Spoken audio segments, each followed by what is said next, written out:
یہ ایک قاعدہ یاد رکھ لیں کہ رب ذوالجلال لیس کمثلہ شیء وہو السمیع البصیر، کہ رب ذوالجلال کی ذات ہو یا رب ذوالجلال کی کوئی صفات ہوں وہ ہماری طرح نہیں ہے۔ یعنی رب ذوالجلال سنتا ہے لیکن اس کا سننا ہمارے سننے کی طرح نہیں ہے۔ ہمارا سننا ہمارے کانوں کا محتاج ہے، اگر کان نہیں ہے تو پھر ہم سن نہیں سکتے، لیکن ہمارا رب کانوں کا محتاج نہیں ہے۔ ہمارا رب دیکھتا ہے لیکن اس کا دیکھنا ہمارے دیکھنے کی طرح نہیں، کیونکہ ہمارا دیکھنا آنکھوں کا محتاج ہے۔ اگر آنکھیں ہیں تو ہم دیکھتے ہیں، وگرنہ ہم نہیں دیکھ سکتے، لیکن ہمارا رب دیکھتا ہے، وہ آنکھوں کا محتاج نہیں ہے۔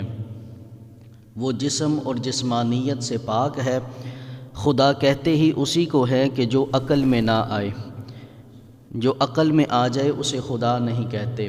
آنکھوں سے تو سبھی دیکھتے ہیں، لیکن وہ ایسی قدرتوں کا مالک ہے، وہ آنکھوں کا محتاج نہیں، اس کے بغیر بھی وہ ساری کائنات کے ذرے ذرے کو دیکھ رہا ہے۔ اسی طرح آج ہم جو موضوع سماعت کریں گے وہ خوش نصیب لوگ کہ جنہیں دیکھ کر میرا رب مسکراتا ہے، جسے دیکھ کر رب کی رحمت مسکراتی ہے۔ اور یہ بھی یاد رکھیں کہ اس کا مسکرانا، اس کا ہنسنا ہمارے ہنسنے اور مسکرانے کی طرح نہیں ہے۔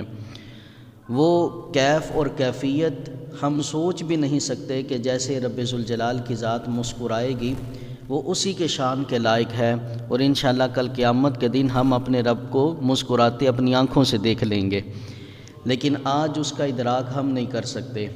حضرت ابو ہریرہ رضی اللہ تعالی عنہ سے روایت ہے، ان رسول اللہ صلی اللہ علیہ وآلہ وسلم قال، حضور علیہ السلام نے ارشاد فرمایا، یضحک اللہ الی رجلین، اللہ کریم دو بندوں کو دیکھ کر مسکراتا ہے۔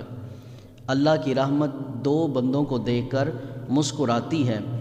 فرمایا کہ یقتل احدہما الآخر، فرمایا یہ دو بندے ایسے ہیں کہ ایک قاتل ہے ایک مقتول ہے، ایک قاتل ہے دوسرا مقتول ہے، ان دونوں کو دیکھ کر میرے رب کی رحمت مسکراتی ہے۔ اب یہاں پہ صحابہ کے ذہن میں سوال آیا کہ مقتول کو دیکھ کر مسکرانا تو سمجھ میں آتا ہے، لیکن قاتل کو دیکھ کر مسکرانا، میرے محبوب صلی اللہ علیہ وسلم نے ارشاد فرمایا یدخلان الجنہ، فرمایا یہ جو دونوں افراد ہیں، ایک قاتل ہے دوسرا مقتول ہے، یہ دونوں جنت میں داخل بھی ہوں گے۔ اب صحابہ کا تجسس اور بڑھ گیا، یہ کیسے ہو گیا کہ ایک قاتل ہے ایک مقتول ہے، انہیں دیکھ کر رب کی رحمت مسکرا بھی رہی ہے، اور یہ دونوں ایسے ہیں کہ قاتل اور مقتول دونوں جنت میں بھی جائیں گے۔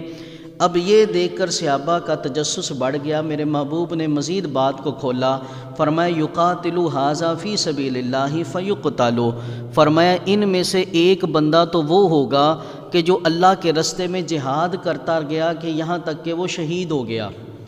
فرمایا کہ وہ بندہ یہ قاتل ہے یہ مقتول ہے کہ یہ جنت میں جائے گا کیونکہ یہ شہید ہو گیا، لیکن اسے جس بندے نے شہید کیا ہے وہ قاتل ہے یقیناً۔ تو فرمایا کہ ثم یتوب اللہ علی القاتل، پھر اللہ کریم قاتل کو توبہ کی توفیق عطا فرما دے گا۔ جب اللہ کریم قاتل کو توبہ کی توفیق عطا فرما دے گا، فیسلم، تو وہ اسلام قبول کر لیتا ہے، فیستشہد، جب وہ اسلام قبول کر لیتا ہے تو وہ بھی شہادت کا شوق اپنے ذہن میں رکھ لیتا ہے۔ تو اس طرح اللہ ان دونوں پہ مسکراتا ہے کہ قاتل بھی جنت میں جائے گا مقتول بھی جنت میں جائے گا۔ آپ دیکھیں تاریخ اسلام میں کئی دفعہ بدر کے اندر بہت سارے ایسے لوگ تھے جو ابو جہل کی طرف سے لڑنے کے لیے آئے تھے، لیکن احد کے میدان میں وہی رسول پاک کی طرف سے بھی لڑنے کے لیے آئے تھے۔